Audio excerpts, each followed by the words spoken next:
talk about low vision. Kind of what is it if people don't really know about low vision, what it is, and kind of its definition? What is it? Okay, so a lot of the diseases that have to do with the retina involve damage to the macula.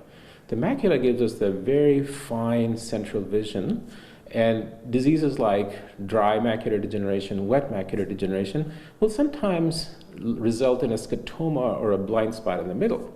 And low vision strategies help the patient cope with that with certain corrective lenses, some telescopes, and more so these days, using things such as the iPad. You can automatically adjust the font and brightness on some of the media that helps them participate in life better by being able to follow the news and live media on some things like a tablet. So vision is very important to maintain quality of life. Whenever we're confronted with the possibility of losing vision, first step is we always think about what can we do to prevent loss. The other, we also think about how to restore vision that's been lost. And eventually, there's also a role for how to adapt with a state of low vision in both of the eyes.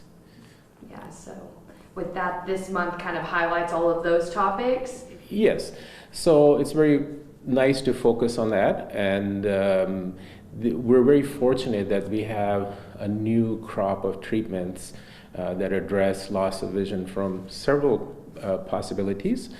Some of the most common diseases we experience in our area is macular degeneration and diabetic retinopathy. And we've had some game-changing treatments in both of those arenas.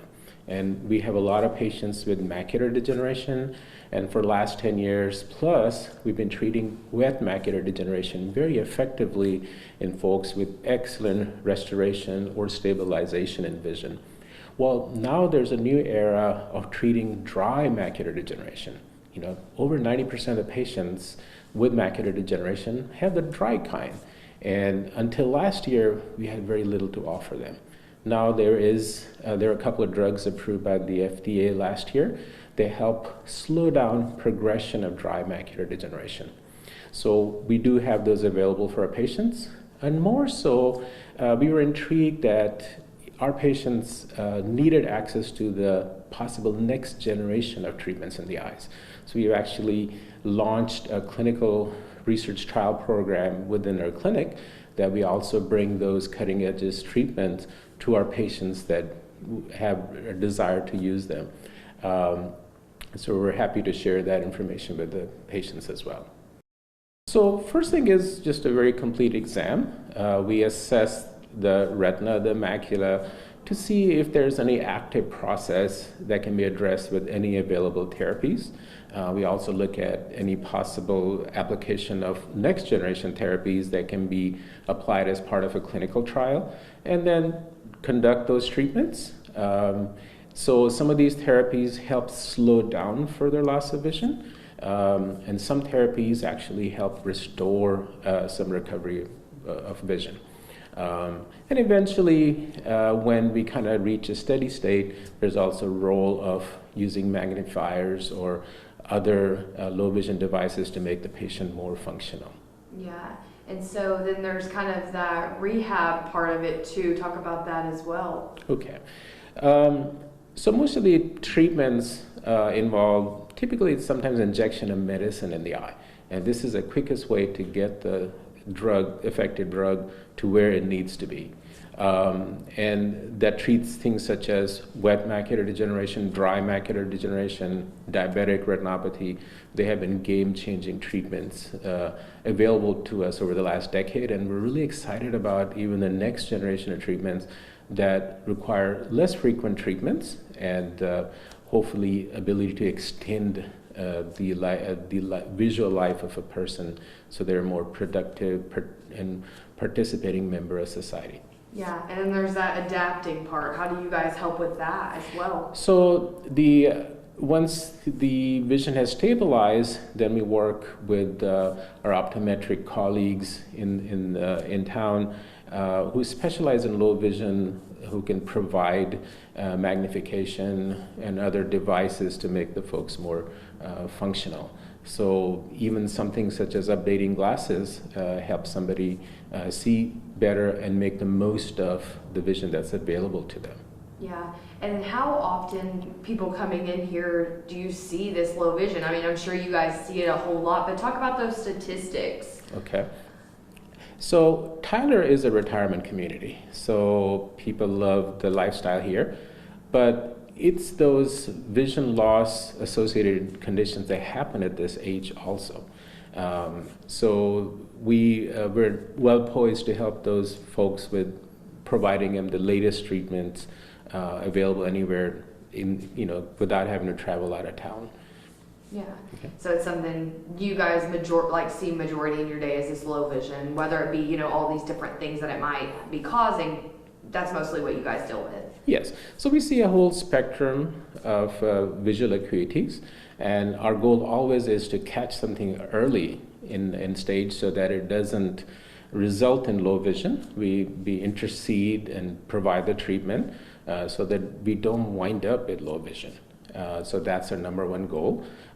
So first step is assessment, then providing the appropriate treatment, stabilizing the patient, and eventually working with our optometrist colleagues to help provide the best refractive correction, sometimes a bit more magnification, and some other low vision aids.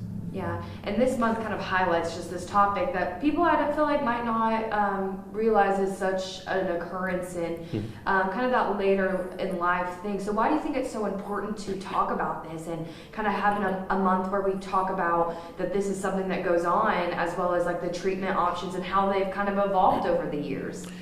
So it's a very good point. Our goal is to diagnose things early in stage. So by raising awareness of low vision, what we can share with folks is symptoms that should make them pick up the phone and call their eye doctor. So symptoms such as if you're looking out and you see straight lines or wavy, or you see a new dark spot in your vision, that can be from macular degeneration, or if you see some flashing lights or shadows or curtains in your vision, or new floaters, that could be a first sign of a retinal detachment.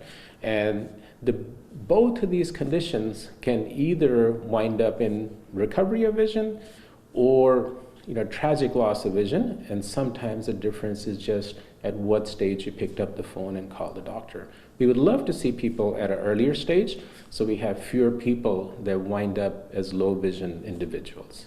Yeah, so that's the biggest point of this, is kind of getting that information out there and letting people know, like, hey, this is when you need to call a doctor, basically. Yes, and one of the other common conditions in our area, especially among our Hispanic population, is diabetes and diabetic retinopathy. So if you're diagnosed with diabetes, you need to see an eye doctor at least once a year. And if you have had diabetes for 5 to 10 years, you probably need to be seeing a retina specialist to make sure that diabetic retinopathy hasn't reached a stage where we need to intervene and help slow down diabetic retinopathy or loss of vision from diabetic retinopathy. Yeah. Is there anything that we missed that you feel like people really should know about this topic that kind of this month focuses around that we haven't already touched on? I think the number one thing is to be aware of your eyes, your symptoms, what's normal for you. Sometimes it's nice to just test your vision, close one eye at a time and check one eye at a time. Oftentimes, a good eye will mask the symptoms in the other eye. So if you're consciously testing the clarity of vision at least once a week by maybe looking at some straight lines or blinds, we'll often catch things quite early. So by a program like this, we love to increase awareness where people are doing self-testing of their vision and symptoms so we can catch things early.